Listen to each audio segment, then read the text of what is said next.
Alkyl halide के इस भाग में हम एरोमेटिक हैलाइड का अध्ययन करेंगे। एरोमेटिक हैलाइड ऐसे हैलाइड जिनमें बेंजीन वलय पर एक हाइड्रोजन का प्रतिस्थापन यदि हैलोजन परमाणु द्वारा कर दिया जाए तो बनने वाले यौगिक हैलोबेंजीन कहलाते हैं और इन्हें हैलाइड भी कहा जाता है। इनको बनाने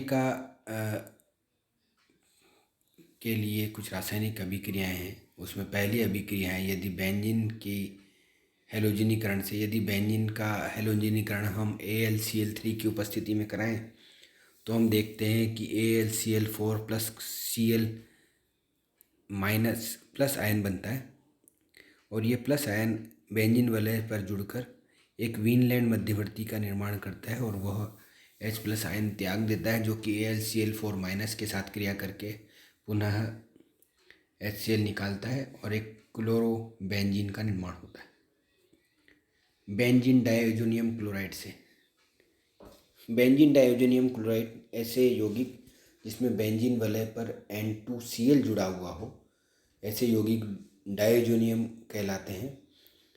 पहली अभिक्रिया इसमें है वोल्ट-शीमान अभिक्रिया। वोल्ट-शीमान अभिक्रिया में यदि हम बेंजीन डायज़ोनियम क्लोराइड की क्रिया फ्लोरोबोरिक एसिड से HbF4 से कराएं तो हम देखते हैं कि सर्वप्रथम क्लोरीन आयन का प्रतिस्थापन होता है और N2BF4 का निर्माण होता है। N2BF4 में नाइट्रोजन गैस मुक्त होती है, BF3 निकलता है और फ्लोरो बेंजीन का निर्माण होता है। इस प्रकार बेंजीन डायज़ोनियम क्लोराइड से फ्लोरोबेंजीन का निर्माण होता है। दूसरी अभिक्रिया सैंडमेयर अभिक्रिया है। सैंडमेयर अभिक्रिया में डायज़ोनियम क्लोराइड की क्रिया क्यूप्रस क्लोराइड से कराने पर हम देखते हैं कि सर्वप्रथम HCl का विलोपन होता है, नाइट्रोजन गैस निकलती है और क्लोरोबेंजीन का निर्माण होता है। इसी प्रकार यदि हम डायज़ोनियम क्लोराइड की क्रिया HBr से क्यूप्रस ब्रोमाइड की उपस्थिति में कराएं तो HBr निकलता है, HCl निकलता है और नाइट्रोजन गैस निकलती है और ब्रोमो बेंजीन बनता है। गटरमान अभिक्रिया गटरमान अभिक्रिया डायज़ोनियम क्लोराइड के द्वारा संपन्न होती है। जब हम डायज़ोनियम क्लोराइड को कॉपर चूर्ण के साथ गर्म करते हैं तो HCl निकलता है और हमें क्लोरोबेंजीन प्राप्त होती है। इसी प्रकार HBr के साथ क्यूप्रस चूर्ण के साथ गर्म करें तो हमें ब्रोमोबेंजीन प्राप्त होता है और नाइट्रोजन गैस मुक्त होती है। आयोडोबेंजीन का निर्माण जब डायज़ोनियम क्लोराइड की क्रिया पोटेशियम आयोडाइड से कराते हैं तो हम देखते हैं कि KCl निकलता है, नाइट्रोजन गैस निकलती है और आयोडोबेंजीन का निर्माण होता है। इसी प्रकार फिनोल से जब PCl5 की क्रिया कराते हैं तो HCl, POCl3 और क्लोरोबेंजीन का निर्माण होता है। इस प्रकार हम देखते हैं कि हैलोबेंजीन के निर्माण किन किन अभिकर्मकों के साथ अभिक्रिया द्वारा किया जाता है। हैलोबेंजीन के भौतिक गुण का जब हम अध्ययन करते हैं तो हम देखते हैं कि ये रंगहीन, गंधहीन द्रव्य के रूप में पाए जाते हैं। ये जल में विलय आसानी से नहीं होते परंतु कार्बनिक विलायकों में आसानी से घुल जाते हैं। इनकी अभिक्रियाओं को हम देखें तो पहली अभिक्रिया नाभिक स्नेही प्रतिस्थापन अभिक्रियाएं हैं। हैलोबेंजीन में हैलोजन परमाणु के पास लोन पेयर उपस्थित रहता है, अतः यह अनुनाद प्रदर्शित करता है और अनुनाद के कारण कार्बन हैलोजन बंध में द्विबंध के लक्षण उत्पन्न हो जाते हैं। अतः बंध लंबाई कम हो जाती है और बंध सामर्थ्य बढ़ जाने से हैलोजन परमाणु का निष्कासन आसानी से संपन्न नहीं होता। इसी कारण हैलोबेंजीन को नाभिक स्नेही प्रतिस्थापन अभिक्रिया की प्रतिक्रियाशीलता कम होता है। जब भी हम हैलोबेंजीन की अनुनादी संरचनाओं को देखते हैं तो हम देखते हैं कि हैलोजन में उपस्थित लोन पेयर बेंजीन वलय पर प्रतिस्थापित होते हैं और इससे हैलोजन और बेंजीन वलयों के मध्य एक द्विबंध उत्पन्न हो जाता है और बेंजीन वलय पर ऋणावेश आ जाता है और ऋणावेश अनुनाद के द्वारा विभिन्न संरचनाएं बनाता है। इसी प्रकार क्लोरोबेंजीन की नाभिक स्नेही प्रतिस्थापन अभिक्रिया उच्च ताप और उच्च दाब पर संपन्न होती है। यदि हम क्लोरोबेंजीन की क्रिया NaNO2 और 300 डिग्री सेंटीग्रेड ताप पर 200 डिग्री सेंटीग्रेड दाब पर कराएं तो हमें नाइट्रोबेंजीन प्राप्त होता है। यदि हम सोडियम एमाइड की क्रिया क्लोरोबेंजीन से कराएं तो हमें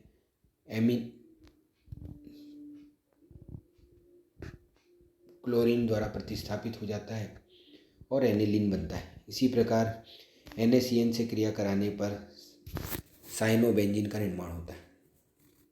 इसकी क्रियाविधि को हम देखें तो हेलोबेंजीन में अनुनादी संरचना के कारण कार्बन हेलोजन बंध में द्विबंध लक्षण आ जाने से हेलोजन आयन का निष्कासन नहीं हो पाता। इसके कारण नाभिक स्नेह प्रतिस्थापन अभिक्रिया की क्रियाविधि SN1 अभिक्रिया नहीं होती है। अतः यह अभिक्रिया SN2 क्रियाविधि द्वारा ही संपन्न होती है। क्रियाविधि निम्न दो प्रकार से हो सकती है। पहली, योगात्मक विलोपन क्रियाविधि।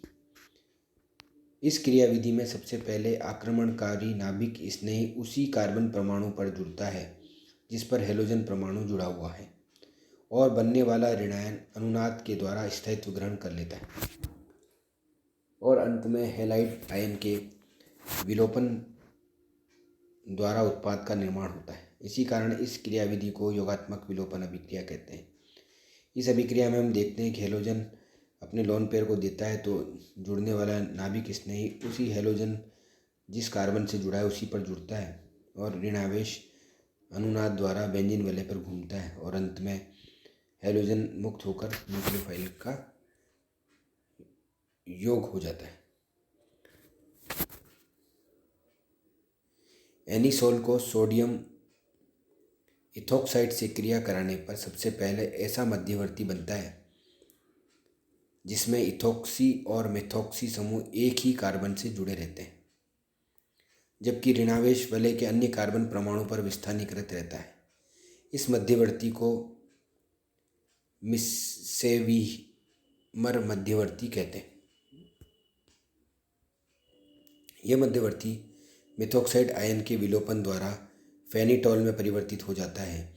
इसी प्रकार फेनिटॉल को सोडियम मेथोक्साइड से क्रिया कराने पर पहले मिसेमियर मध्यवर्ती बनता है जो इथोक्साइड आयन के विलोपन द्वारा उत्पाद में परिवर्तित हो जाता है।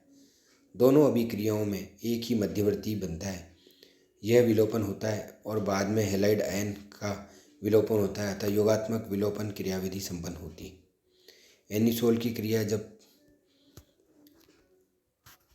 सोडियम इथोक्साइड से कराते हैं तो हम देखते हैं कि मिसेवियर मध्यवर्ती में एक इथोक्सी और मेथोक्सी दो समूह जुड़े हुए होते हैं और अंत में मिथोक्सी समूह का विलोपन होकर फेनिटॉल का निर्माण होता है। विलोपन योगात्मक क्रियाविधि द्वारा। इस क्रियाविधि में सबसे पहले हैलाइड आयन का विलोपन होता है और बेंजाइन मध्यवर्ती बनता है। इसके पश्चात आक्रमणकारी नाभिक स्नेह का योग हो जाता है। इस कारण यह क्रियाविधि विलोपन योगात्मक क्रियाविधि कहलाती है। उदाहरण के लिए जब क्लोरोबेंजीन की क्रिया सोडामाइड से कराते हैं तो दो प्रकार के उत्पाद प्राप्त होते हैं। इनमें से एक उत्पाद में NH2 समूह का प्रतिस्थापन उसी कार्बन परमाणु पर होता है जिससे क्लोरीन परमाणु जुड़ा होता है, जबकि दूसरे उत्पाद में यह प्रतिस्थापन समीपवर्ती कार्बन परमाणु पर होता है। इस प्रतिस्थापन को सिने प्रतिस्थापन भी कहते हैं। यदि हम क्लोरोबेंजीन की अभिक्रिया सोडामाइड से देखें तो हम देखते हैं कि NH2- समूह उसी कार्बन पर जुड़ता है जिस पर पहले से क्लोरीन जुड़ा हो और दूसरा उत्पाद बनता है उस कार्बन के पास वाले कार्बन पर, जहाँ पहले से क्लोरीन जुड़ा है उसके पास वाले कार्बन पर NH2 जुड़ता है, जिसे सिने प्रतिस्थापन कहते हैं। इसकी क्रियाविधि को समझने के लिए हम देखते हैं कि पहले सर्वप्रथम एक H आयन का विलोपन होता है और अमोनिया गैस निकलती है और ऋणात्मक आवेश बेंजाइन मध्यवर्ती बनाता है। बेंजाइन मध्यवर्ती पर NH2- का जोड़ होता है और एक सिने प्रतिस्थापन और एक एनिलीन का निर्माण होता है। विलोपन योगात्मक क्रियाविधि के प्रमाण। इस क्रियाविधि में दो प्रकार के उत्पाद प्राप्त होते हैं। उदाहरण के लिए ऑर्थोक्लोरोटोलुइन को सोडामाइड से क्रिया कराएं तो दो प्रकार के उत्पाद प्राप्त होते हैं जो इस क्रियाविधि को प्रमाणित करते हैं। ऑर्थो और मेटा दो प्रकार के उत्पाद प्राप्त होते हैं। इसी प्रकार 2,6-डाइमेथिल क्लोरोबेंजीन में एक भी ऑर्थो हाइड्रोजन परमाणु उपस्थित नहीं रहती है, अतः विलोपन योगात्मक अभिक्रिया संपन्न नहीं होती है और यह सोडामाइड से कोई क्रिया नहीं करते। क्लोरोनाइट्रोएरिन की क्रियाशीलता। यदि क्लोरोबेंजीन में ऑर्थो अथवा मेटा स्थिति पर नाइट्रो समूह जोड़ दिया जाए, जिससे मेटा प्रभाव के कारण उस कार्बन परमाणु पर इलेक्ट्रॉन न्यूनता बढ़ जाती है जिसमें क्लोरीन परमाणु जुड़ा रहता है। अतः क्लोरोबेंजीन की नाभिक स्नेही प्रतिस्थापन अभिक्रिया में प्रतिक्रियाशीलता बढ़ जाती है, जैसा कि निम्न उदाहरण से स्पष्ट है। यदि हम ऑर्थो नाइट्रो क्लोरोबेंजीन की क्रिया NaNO2 से कराएं 100 डिग्री सेंटीग्रेड पर, तो हमें ऑर्थो नाइट्रो एनिलीन प्राप्त होता है। इसी प्रकार दूसरी अभिक्रिया में NaCN से कराने पर ऑर्थो नाइट्रो साइनोबेंजीन प्राप्त होता है। और यदि हम 1,3,5 नाइट्रो क्लोरोबेंजीन की क्रिया जल से कराएं तो हमें पिक्रिक अम्ल प्राप्त होता है। इलेक्ट्रॉन स्नेही प्रतिस्थापन अभिक्रिया। क्लोरीन परमाणु के तीव्र -I प्रभाव के कारण बेंजीन वलय इलेक्ट्रॉन न्यून हो जाती है, अतः इसकी इलेक्ट्रॉन स्नेही प्रतिस्थापन अभिक्रिया के प्रति क्रियाशीलता कम होती है। परंतु क्लोरीन के +M प्रभाव के कारण वलय की ऑर्थो और मेटा और पैरा स्थितियों पर इलेक्ट्रॉन घनत्व मेटा की स्थिति की अपेक्षा अधिक होता है। अतः इलेक्ट्रॉन स्नेही का आक्रमण ऑर्थो पैरा स्थिति पर ही संपन्न होता है, मेटा स्थिति पर नहीं।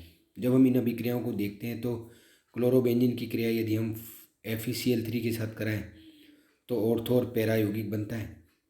इसी प्रकार सधूम HNO3 और सधूम H2SO4 के साथ क्रिया कराएं तो ऑर्थो और पैरा नाइट्रोक्लोरोबेंजीन, और यदि सधूम H2SO4 के साथ कराने पर ऑर्थो SO3H और पैरा पोजीशन पर SO3H जुड़ता है। अन्य अभिक्रिया का हम बात करें तो वुड्स फिटिंग अभिक्रिया हम देखें तो हम देखते हैं कि एक क्लोरोबेंजीन की क्रिया सोडियम से और दूसरी एक अभिकर्मक एल्किल क्लोराइड या मेथिल क्लोराइड के साथ कराएं ईथर की उपस्थिति में, तो NaCl निकलता है और बेंजीन वलय पर सीधे कार्बन जुड़ जाता है और टॉल्यूइन बनता है। इस प्रकार की अभिक्रिया वुड्स फिटिंग अभिक्रिया कहलाती है।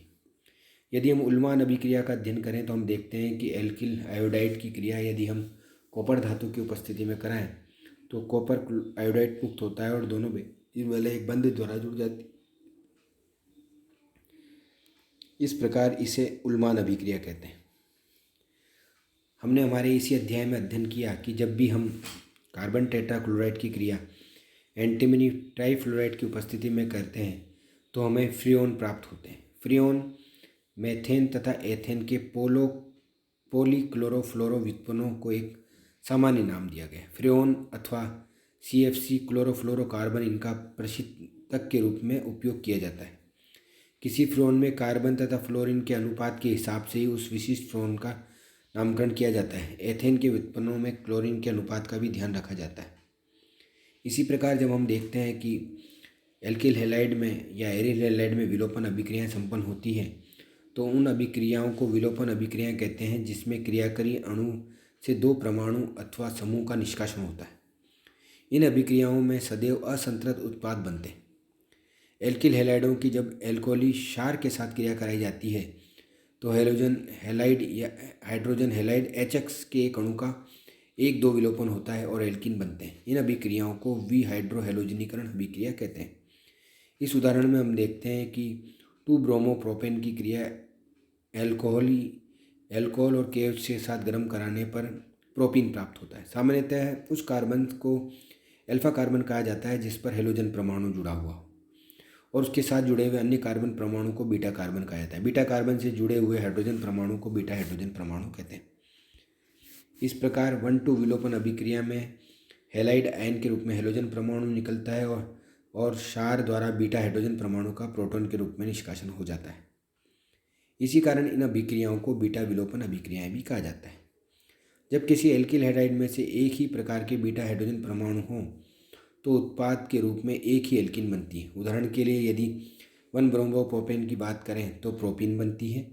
2-ब्रोमोप्रोपेन की बात करें तो भी प्रोपीन बनती है। यदि 1-ब्रोमोब्यूटेन की बात करें तो 1-ब्यूटीन। लेकिन यदि किसी एल्किल हैलाइड में एक से अधिक प्रकार के बीटा हाइड्रोजन परमाणु हों तो उत्पाद में एल्किनों का मिश्रण प्राप्त होता है।